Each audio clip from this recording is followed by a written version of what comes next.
साथियों नमस्कार।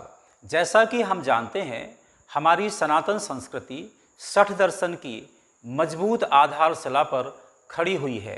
वेदांत या उत्तर मीमांसा इन्हीं में से एक है, जो संसार में सर्वाधिक लोकप्रिय और प्रचलित है। वेदांत का शाब्दिक अर्थ है वेद का अंत। चूँकि वेदांत, जिसे हम ज्ञान कांड कहते हैं, यह उपासना कांड और कर्मकांड के बाद आता है, इसीलिए हम इसे वेदांत कहते हैं। वेदांत का प्रमुख उद्देश्य जीव और ब्रह्म के परस्पर संबंध को निरूपित करना है। वेदांत का एक महावाक्य है, ब्रह्म सत्यम जगत मिथ्या। इसको लेकर अनेक बार लोगों के मन में कुछ शंका खड़ी हो जाती है। जब हम कहते हैं ब्रह्म सत्यम, इसको लेकर किसी के मन में कोई शंका नहीं होती है, किंतु जब हम कहते हैं जगत मिथ्या, इसको लेकर लोगों के मन में शंका खड़ी हो जाती है, क्योंकि जो जगत हमारी आँखों के सामने हमें प्रत्यक्ष दिखाई दे रहा है, हम उसे मिथ्या कैसे कह सकते हैं।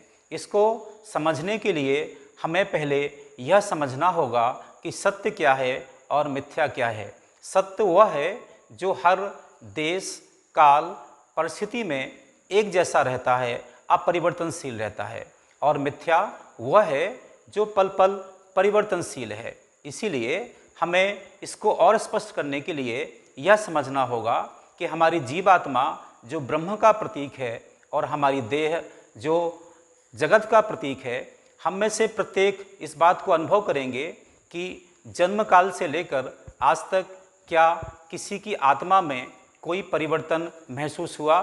संभवतः नहीं। किंतु हमारी देह जैसी जन्म के समय थी, क्या वैसी की वैसी आज है? संभवतः नहीं। इसीलिए जो देह हमारी पल पल परिवर्तनशील है, यह मिथ्या है, और हमारी जीवात्मा जो शाश्वत एक जैसी है, वह सत्य है। इसी को और स्पष्ट करने के लिए हमारे यहाँ वेद में कहा गया है, अयम आत्मा ब्रह्म। यह हमारी जो आत्मा है वह ब्रह्म है। फिर आपकी आत्मा क्या हुई? तत्त्वमसि। आपकी आत्मा भी वही है। बाकी जो लोग बचे हैं, उनकी आत्मा क्या है? सर्वम खलिबदम ब्रह्म, अर्थात प्रत्येक व्यक्ति की आत्मा ब्रह्म है। जब कोई व्यक्ति सारे संसार में एक ही ब्रह्म के दर्शन करेगा, तो उसकी संकीर्णता व्यापकता में बदल जाएगी। उसके लिए फिर कुछ भी अपना पराया न रहेगा। वेदांत के जो प्रमुख 3 ग्रंथ हैं, उसमें से ब्रह्मसूत्र, उपनिषद और श्रीमद् भगवद गीता। उपनिषद में जो पहला उपनिषद है, उसे हम ईशोपनिषद कहते हैं।